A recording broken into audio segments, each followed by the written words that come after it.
কুরবানি ঈদে এই একটা মানে সমস্যা দেখা যায় ১-২ দিন মাংস খেতে, খেতে আর মাংস খেতে ইচ্ছা করে না। তখন মন চায় একটু ভাজি, ভুজি, ভর্তা এই টাইপ দিয়ে খাবার খাই। তো এই খাবারটা কারা, কারা চেনেন আমি জানি না। এটা আমাদের অঞ্চলে বলে লতির ফুল, মানে ফেনীতে বলে এটাকে হোফা।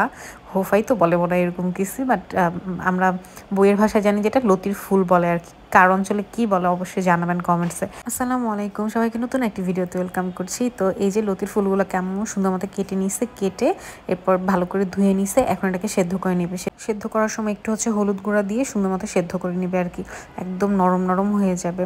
তো ওরকম পর্যায় পর্যন্ত সেদ্ধ করবে। আর এই খাবারটা এত মজার হয়, পুরো ঠিক গরুর মগজ ভুনা করলে যেরকম হয় না, ঠিক অমন লাগে খেতে। আমরা এটা প্রথম ফেনীতে খেয়েছিলাম আমার এক নানুর বাসায়। তো আমরা খেয়ে এত পছন্দ করছিলাম, এরপর থেকেই এটা খাই, পাইলেই খাই। তো আজকে সকালে অফিসে যাওয়ার সময় দেখতেছিলাম বাজারে লতির ফুলটা উঠছে, তখন আব্বুকে বলছি নিয়ে আসতে।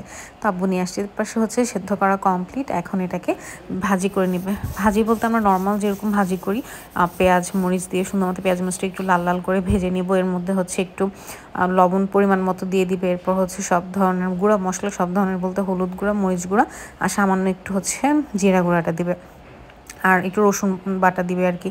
মানে অ্যাজ ইউজুয়াল যেরকম আমরা সব হচ্ছে রান্না করি ওরকমভাবেই।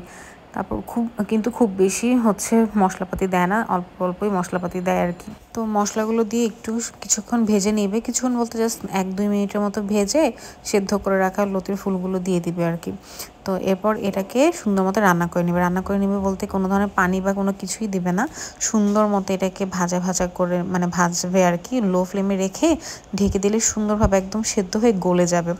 একটু মানে আমরা কিন্তু ঢেকে ঢেকে রান্না করছি, আর এই যে অনেকক্ষণ পরপর নেড়ে দিচ্ছিলাম।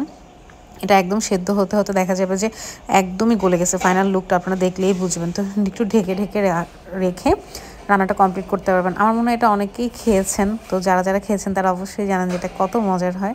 আর যারা খাননি কখনো যদি চোখের সামনে পড়ে একবার খেয়ে দেখতে পারেন, মানে খুবই মজা। একটু লেবু চটকে এটার সাথে ভাত খেতে খুবই মজা লাগবে। এরপর এই যে সুন্দর মতো আম্মু ঢেকে ঢুকে বারবার নেড়ে চেড়ে রান্না করতেছিল। তো এরপর এই যে দেখেন একদম যখন গলে যাবে তখন দেখতে ঠিক এরকম হবে। আমরা ওই যে বললাম না গরুর মগজ যেরকম হয় একদম গলে যায়, ঠিক ওরকম দেখতেও ওরকম, খেতেও ওরকম, অনেক বেশি মজা লাগে কিন্তু। তো এটাকে এই যে একদম ভাজা ভাজা করে নিবে, একদম গলায় নিবে আর কি। একদম শুকনা থাকবে এটা, মানে একদম ভেজা ভেজা হবে না আর কি।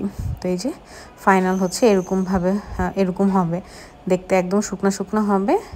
সবগুলো মানে কড়াই থেকে উঠে আসবে এরকম মনে হবে। আপনি যখন কড়াই থেকে এটাকে এই যে এরকম করবেন তখন দেখবেন যে এটা উঠে আসবে, তখনই বুঝবেন যে ভাজা কমপ্লিট হয়ে গেছে। খুবই মজার একটা খাবার, ট্রাস্ট মি। তো ভিডিওটি কেমন লাগলো অবশ্যই জানাবেন। ভালো লাগলে ফেসবুক পেজটি ফলো করে দেবেন, ইউটিউব চ্যানেলটি সাবস্ক্রাইব করে দিবেন। সো থ্যাংকস ফর ওয়াচিং, আল্লাহ হাফেজ।